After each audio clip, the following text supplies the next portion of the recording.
اگر تو حقیقت زندگی کا تصور ہمارے سامنے واضح رہے، جس کو علامہ اقبال نے کہا ہے خوبصورتی کے ساتھ، تو اسے پیمانہ امروز و فردا سے نہ ناپ، جاویداں پہم دواں ہر دم جواں ہے زندگی۔ یہ جو اللہ کی خلاقی کا نقطہ عروج ہے انسان، کلائمیکس آف ہز کریشن، قرآن مجید میں کہا گیا خلقتہ بیدی، میں نے اسے اپنے دونوں ہاتھوں سے بنایا۔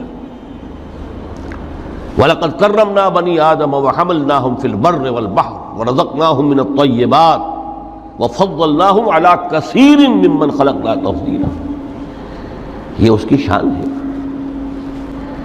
اس کے بارے میں دو جگہ فرمایا فَإِذَا سَوَّيْتُهُ وَنَفَخْتُ فِيهِ مِن رُوحِي،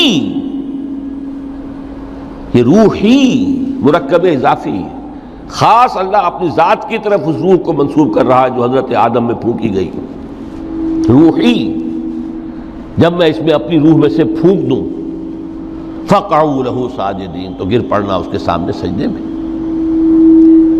اور آپ کو معلوم ہے قرآن مجید میں کس شد و بد سے اور کس تکرار کے ساتھ یہ بات واضح کی گئی کہ تمام ملائکہ سجدے میں گر گئے، نو ایکسیپشن۔ فَسَجَدَ الْمَلَائِكَةُ كُلُّهُمْ أَجْمَعُونَ، تین الفاظ جو ہیں تاکید کے لیے، سجدہ کیا الملائکہ، حصر ہے، الف لام، لام حصر ہے، تمام فرشتوں نے سجدہ کیا۔ پھر کہیں تمہیں مغالطہ نہ رہ جائے کہ شاید جبرائیل نہ ہو اور بڑے نہ اسرافیل، نہیں، کلہم، سب کے سب۔ پھر مزید کہیں تمہیں شبہ نہ رہ جائے اجمعون، سب نے سجدہ کیا۔ وہ انسان جو ہے اس کی زندگی یہ 30 35 40 50 60 70 80 برس نہیں ہے، اس کی زندگی بہت طویل ہے، بہت طویل ہے۔ میں آج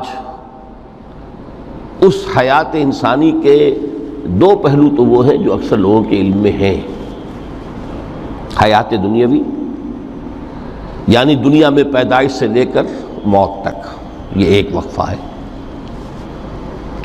پھر یہ کہ اس کے بعد حیات اخروی ہے جس کا آغاز ہو جائے گا عالم برزخ سے، پھر بعث بعد الموت ہے، پھر حیات اخروی، یہ سب جانتے ہیں۔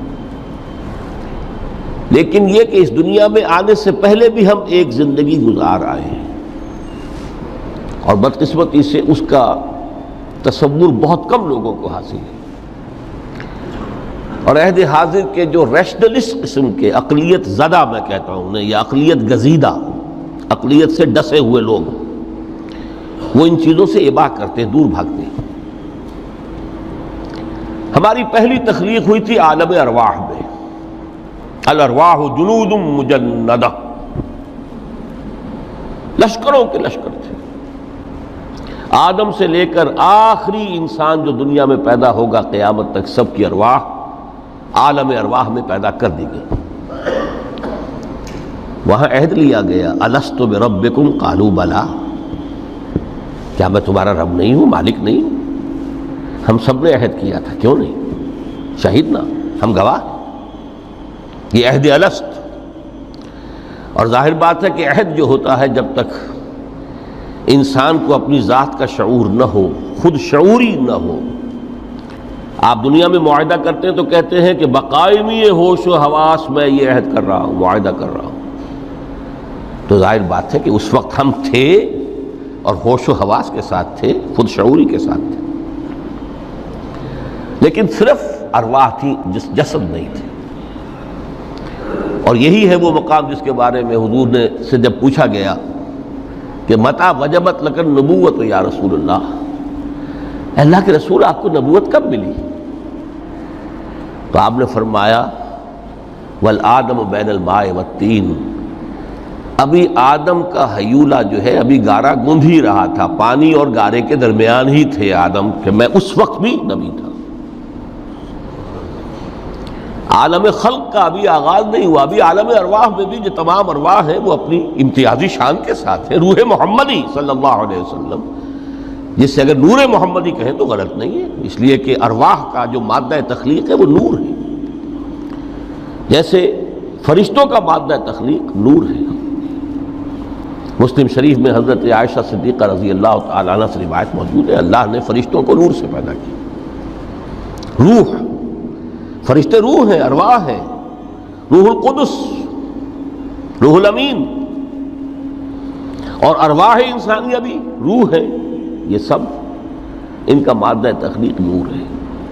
اس وقت ہم پیدا کیے گئے، صرف ارواح کی شکل میں ہم سے عہد لیا گیا اور پھر سلا دیا گیا۔ یہ پہلی موت تھی جو ہم پر وارد ہوئی ہے اس دنیا میں آنے سے پہلے، اس لیے کہ سورہ مومن کی ایک آیت میں فرمایا گیا ہے کہ جہنم میں لوگ جو ہیں فریاد کریں گے، ربنا امتنا اثنتین واحییتنا اثنتین فاعترفنا بذنوبنا فهل الی خروج من سبیل۔ اے اللہ تو نے ہمیں 2 مرتبہ مارا، 2 مرتبہ زندہ کیا، تو اب 1 مرتبہ اور صحیح، کہ یہاں سے نکلنے کا بھی کوئی راستہ ہے کہ نہیں؟ اتنے مراحل سے تو ہمیں لے کر آیا ہے، ایک مرحلہ اور سی۔ تو یہ 2 موتیں کون سی ہیں؟ پہلی موت وہ تھی جب ارواح کو موت کی نیند سلا دیا گیا۔ پھر عالم خلق، جسے آج سائنٹسٹ کہتے ہیں، جس کا نقطۂ آغاز ہے بگ بینگ، عالم ارواح اس سے پہلے کی شے ہے، اس تک سائنس نہیں پہنچ سکتی، وہ سائنس سے ماورا ہے۔